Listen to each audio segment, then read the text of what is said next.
going on, guys? It's the Pro Wrestling Podcast with me, David Garza. With me, I got the Pink Dream, Alex Gracia. Hello, thanks for having me. So I just want to get starters with your background here. Okay. So you haven't really been wrestling too long, right? Like it's been maybe a few years.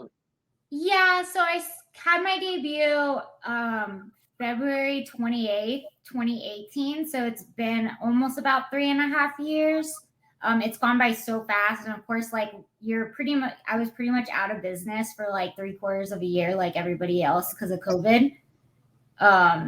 So yeah, I was just like trying to catch up because I felt like I had a year taken away from me. Yeah. And like during all that time, you were on you've been on CMLL, Stardom, Shimmer, Ring of Honor, a lot of other promotions, which is really cool. Yeah, luckily, yeah. And a lot of them were like this year, surprisingly. And I got lucky because during COVID, that's when I was working with like AEW too. So like I was one of the few that was able to work during that time. One of them that kind of stuck out to me was you going into WWE and trying the training there. Oh So yeah, I've had 2 tryouts there. yeah, okay. One of them was actually in 2019 a little after my 1-year debut, and then I had my second one this year. Okay. Well, oh, you had one this year. Okay. Yeah, so I've had 2. Oh, well, what was it? What is that like? Like, what was that like? Is it completely different? Or is it harder than most places? Or? Straight up like killer cardio. Like they're really trying to like test you mentally for sure. And I guess just seeing like how far you're willing to push it, which I've always liked that stuff. I've always like been very into like high intensity workouts and all that. But yeah, you definitely got to go in shape if you want to go to one of those tryouts. Yeah. Once upon a time, I wanted to be a wrestler so bad. I went to Rockstar Pro up in Dayton, and I realized after like a week that it really wasn't for me. So I You know get what? it. That's okay. You know what? Like, good for you for trying it out. There's lots of things that people like want to do and think they want to do. And I would rather live knowing that I tried and it just wasn't what I thought versus not ever trying. Yeah, no, I can say like at least in my lifetime, I stepped inside a ring and I did drills and stuff like that. So it was a really cool experience. I just, Yeah. I just can't. I don't have it. Um. I'm sorry. This is like my second time doing this, but No, you're fine. You're doing great. I'm honored. I'm your second interview. yeah. So like, I mean, I'm not gonna name drop or anything, but I'll just say he's one of the men of the year on AEW. Um, have you? I mean, do you ever like turn to him for like advice about like the business and stuff, or does he, does it is life easier you two being in the same line of work? I guess. Well, first of all, I appreciate you not wanting to name drop. I'll name drop for you. So you're referring to obviously Scorpio Sky, who's my boyfriend, if you're watching this and don't know. And we have a very like, I wouldn't say like weird relationship, but like we never talk about wrestling, which I love because like that's never been what we've related to each other for. So it's really funny. So like even when we had our friendship, like so I knew him like 2 years before we actually like officially started dating, and like we always just talked about other things going on in our life, which I think was a really good like foundation. And it's funny because obviously he was working at AEW, and when I started doing stuff with them, it's weird because we knew each other's careers, obviously, right? So it's like he knew I'm a wrestler and I know he wrestles, but it was very weird working together. Like it's almost like, you wrestle? Like it was like, because we had never like really worked like in the same place. So it's like we always just had that as our own thing. Um, I will definitely like if I have like something or like a match, like sometimes like we'll watch it and he's very upfront and like blunt with me in that sense. I probably want to talk about wrestling way more than he wants to. Because I feel like I'm still, again, like it's like only been in like 3.5 years, and I still have so much to learn, and I have so many questions, and it's like I'm still developing as a professional wrestler, which you never stop developing, but he's been doing this 19 years, and so he has a little bit better of an idea of who he is than I do. Right, right. And you've done like a lot in the 3.5 years that uh, what was it like? Like, what would you say your favorite match is so far? Gosh, like that's I mean, super that's a hard to hard say. question. Yeah. No, it's super hard to say, but like there have been like matches. So I felt like I was like thrown into the sharks pretty early. So like I had my 1 year anniversary in Japan, which I was very honored to do, and I was very grateful for that opportunity, but like I was scared out of my mind at the same time. And I was barely in enough to really like get a grasp even of like I'm a professional wrestler, and I almost didn't like believe it about myself yet because you're still so new. And I would say so after my first match at Kirkenhall, um I finished that match and I just started like bawling. And like I went and called my parents, and my mom's like, "Oh my gosh, what happened? Are you hurt?" And I'm just like, "No." I was like, it's crazy. Like one of the places that's like the trifecta of professional wrestling where you want to go and wrestle. Like in my opinion, I was just like, I can say I've wrestled here now. And it was just um an amazing experience. And so that's one of my most memorable matches for sure.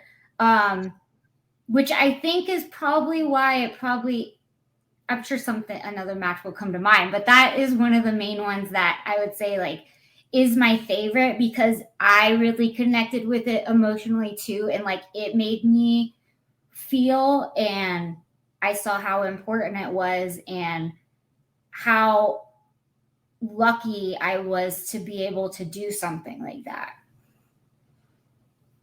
Um, I've noticed that as of recently, and I don't want you to take offense of it, but the matches I've seen with you in, you always lose, and and I just I wish you win for once. You What know was the way I can only go up, right? I can yeah? only go up from here. I'm like I'm like damn, like what the hell? Yeah, The people be cheating and people have no respect. yeah, no, I get it. I mean, you faced a lot of like soon to be champions too. What was it like working with Britt Baker? I mean, that was my last match at AEW that before I decided to leave. Um, and I mean, I really didn't get a grasp for how it was really working with her because I mean, if you watched it was 2 minutes, I believe. And so yeah, I would love to have more time with a lot of these people, and I feel like there's a lot of people that I would love to just go with, and I would really love for people to see that it's like, yeah, I can go with you, you know?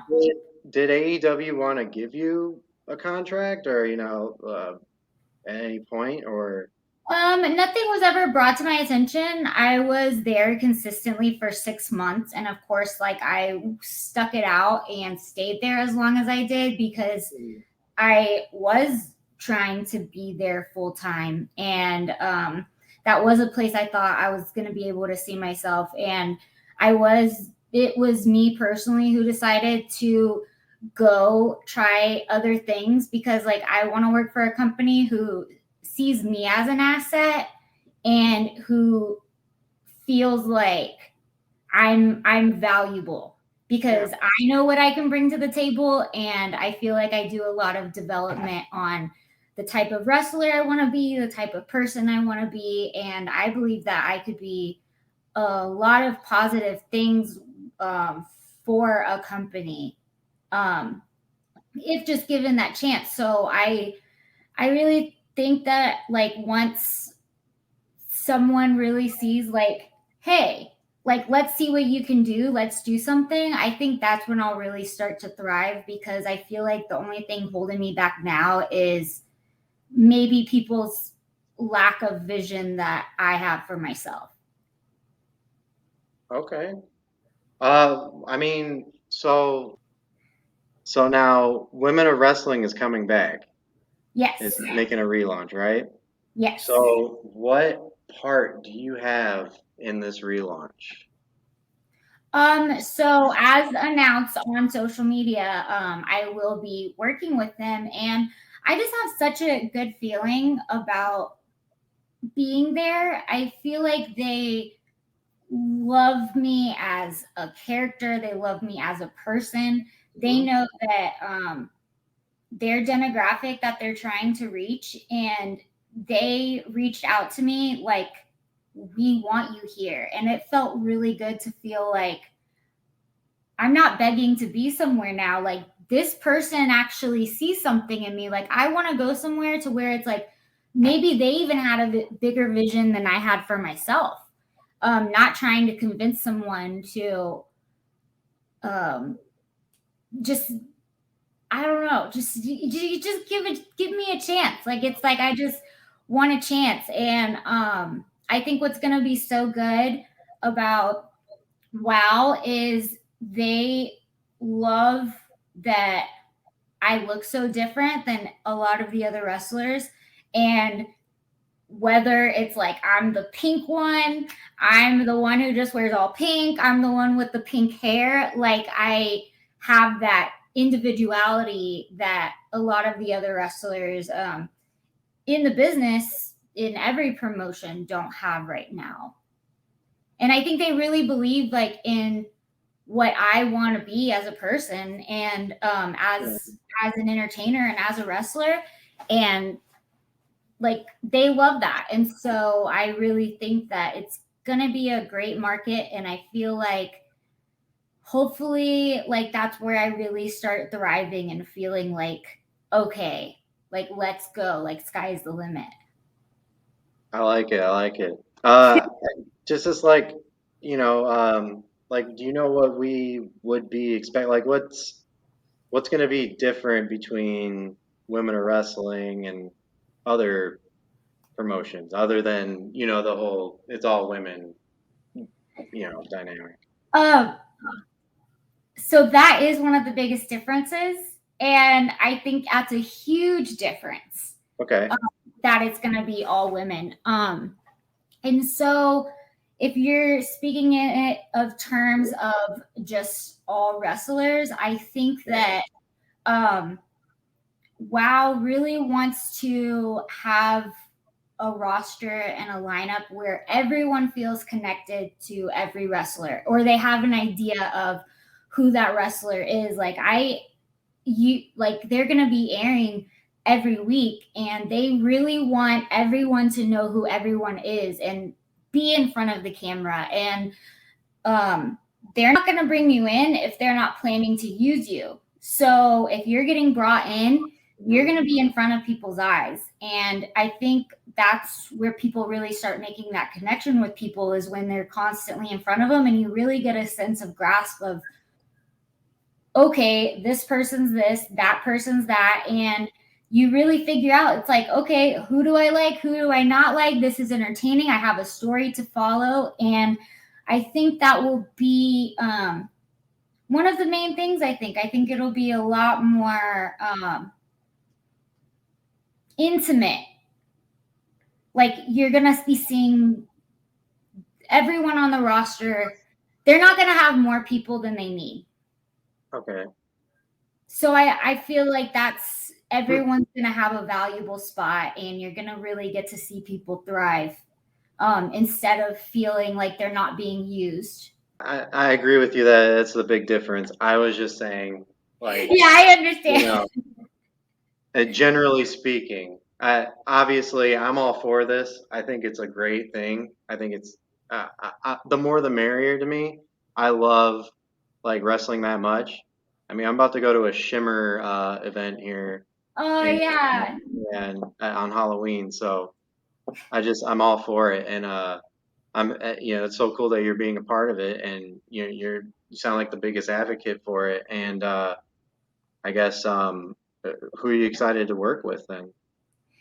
Gosh, I haven't worked with almost anyone that I know, even a part of it so far. And I think that's what's going to be like so exciting. And I just can't wait to like um, build some rivalries and get some title runs and just do all that. I think it's so great. It's going to provide so many more jobs. And I think that's one of the most Yeah. important parts is it's not just an all women's promotion, which is great because we're lacking that. But think how many women wrestlers, it's a lot harder for us to get a spot because when you only have this many people allowed on each show, the spots become a lot less. And so Yep. this will just be able to give so many people more opportunities, really give people a chance to build storylines and get connected with their fans. And yeah, I just can't wait to wrestle all of them. There's Danny and Emo, they are gonna be there as well, and they were with me at Reality of Wrestling in Houston, and I've never gotten to wrestle them, and so it's like the same thing. It's like I can't wait to wrestle them now because I'm just like, oh my gosh, like I left for a year and y'all just became these little superstars. Okay. Would you be excited to work with Tessa Blanchard?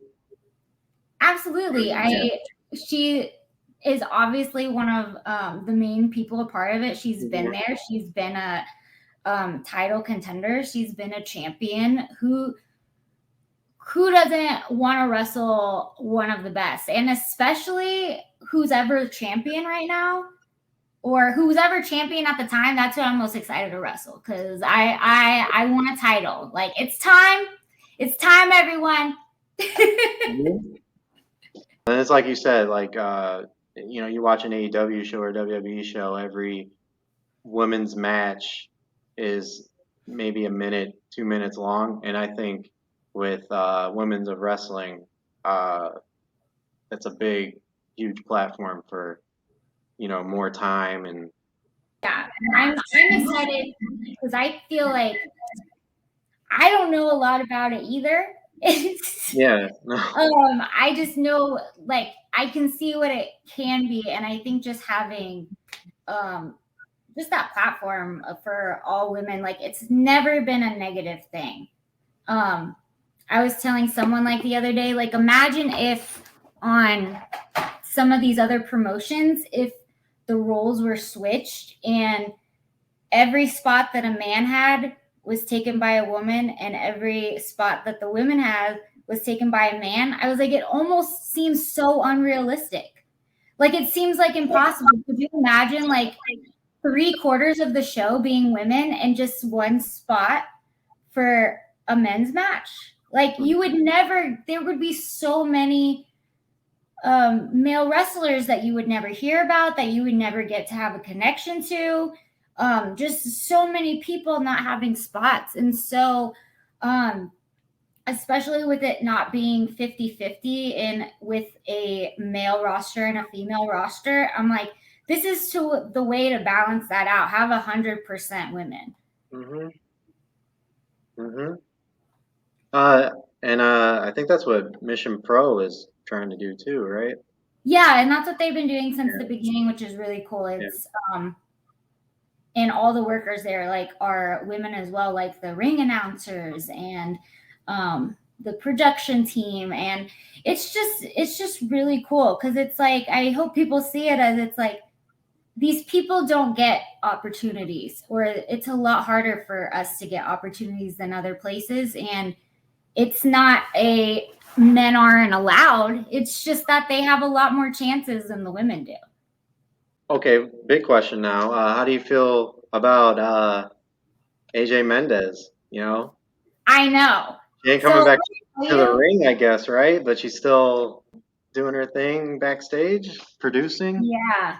Right. And every time she spoke, I'm not gonna lie, I cried. Like I just started crying. Like she just makes this connection with people that like it's not even like a I mean you have that like little fangirl inside of you, but it's not even like a fangirl cry. It's like the way she um talks about wrestling and the way she talks about women's wrestling and how much of an advocate she is for mental health and just how her struggles of coming up, and she's wanting people to now relate to the new generation. Like she is very inspiring, and I think she's one of the most perfect people to be with us. And already just being able to talk to her a little, she already like left a mark on me and just so inspired. So I'm like getting to be able to work with her a lot more later. I can't imagine the type of confidence she's going to give us and the type of motivation she's going to give us, and she really wants to see this thing work, and she knows that it's going to take all of us to be on our A game to make this work so people can start believing in it. And it takes people to believe in you first, and she's one of the people that really believes in this. So that's really cool. All right. That's really nice. So I believe we're out of time. Uh, it was really nice talking to you. Thank Uh, you. Oh, hopefully I'll be a little more confident in the questioning. you did great. Like for your second Um, interview, like yeah, yeah, nailed it. yeah. Well, all right. I appreciate talking to you. Thank And you. I wish you good luck on and everything. And I hope WoW does really great. So, Thank you. I hope you're not disappointed. And yeah, I hope you have fun at Shimmer. And I'm honored to be on here. So thank you. well, now you're on here once. Now you got to be a reoccurring guest. Yeah, so we can have some catch ups. Yep. All right. Sounds good. All right. Thank you. Thank you so much.